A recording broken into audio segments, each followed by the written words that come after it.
एक समय की बात है। एक छोटे से गांव में धर्मपाल नाम का एक किसान रहता था। धर्मपाल अपने खेतों में मेहनत करता और अपने परिवार के लिए एक साधारण लेकिन सुखी जीवन जीता था।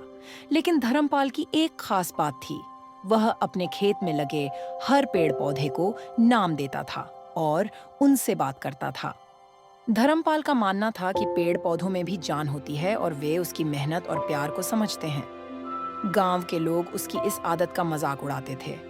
कोई कहता, धर्मपाल पागल हो गया है, तो कोई कहता, पेड़ों से बात करने से फसल नहीं बढ़ती। लेकिन धर्मपाल किसी की परवाह नहीं करता। एक साल गांव में भारी सूखा पड़ा। नहरें सूख गईं, कुएं खाली हो गए और फसलें मुरझाने लगीं। सभी किसानों की फसलें बर्बाद हो गईं, लेकिन धर्मपाल के खेत में सब्जियां और अनाज लहलहा रहे थे। लोग हैरान थे कि ऐसा कैसे हो सकता है। एक दिन गांव वालों ने धर्मपाल से पूछा। तुम्हारी फसल कैसे बची जबकि हम सबकी फसलें सूख गईं?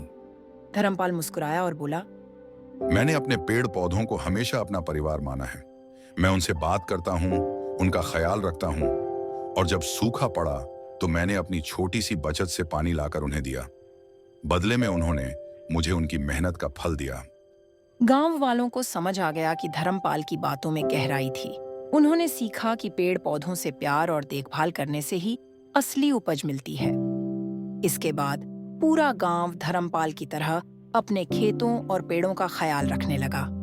धीरे धीरे गांव फिर से हरा भरा हो गया और धर्मपाल की कहानी पूरे इलाके में मशहूर हो गई। प्रेम और देखभाल केवल इंसानों के लिए ही नहीं, बल्कि प्रकृति के लिए भी जरूरी है।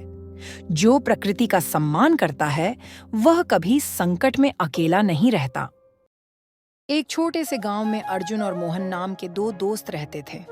बचपन से ही दोनों की दोस्ती इतनी गहरी थी कि लोग उनकी मिसाल देते थे। अर्जुन और मोहन हमेशा एक दूसरे के सुख दुख में साथ रहते थे। चाहे कोई भी परेशानी क्यों ना हो, दोनों एक दूसरे का साथ कभी नहीं छोड़ते। एक बार गांव में सूखा पड़ गया। खेत सूख गए, फसलें बर्बाद हो गईं और लोगों के पास खाने के लिए भी कुछ नहीं बचा। अर्जुन और मोहन के परिवार भी इस कठिनाई का सामना कर रहे थे।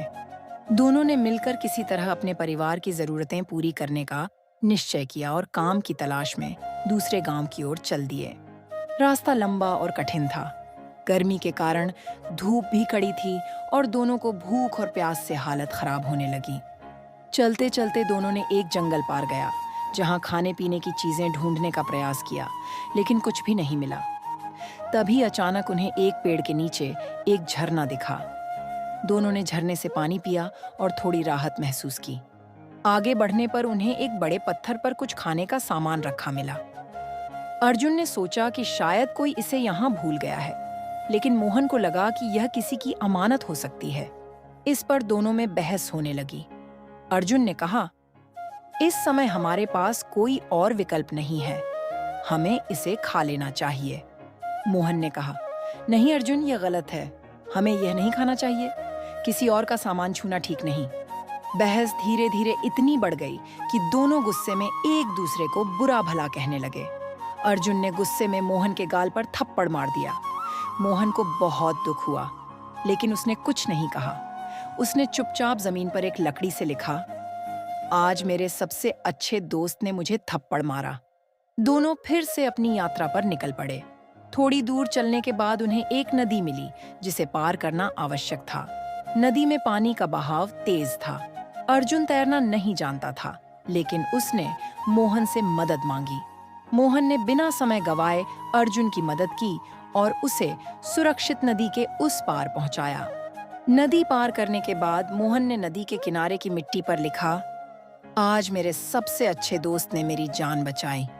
अर्जुन यह देखकर हैरान हुआ और उससे पूछा, मोहन, जब मैंने तुम्हें थप्पड़ मारा तो तुमने इसे पत्थर पर क्यों नहीं लिखा?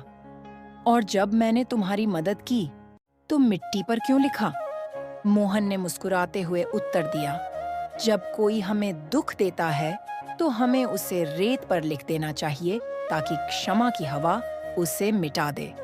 लेकिन जब कोई हमारे साथ भलाई करता है तो हमें उसे पत्थर पर लिखना चाहिए ताकि वह हमेशा याद रहे। अर्जुन को मोहन की यह बात समझ में आ गई और उसने मोहन से अपने व्यवहार के लिए माफी मांगी। दोनों ने एक दूसरे को गले लगाया और फिर से अपनी यात्रा पर निकल पड़े। सच्चा मित्र वही होता है जो हमारे दुख और कठिनाई के समय में हमारे साथ खड़ा रहे। हमें भी अपने दोस्तों की गलतियों को माफ करना चाहिए और उनकी अच्छाइयों को हमेशा याद रखना चाहिए।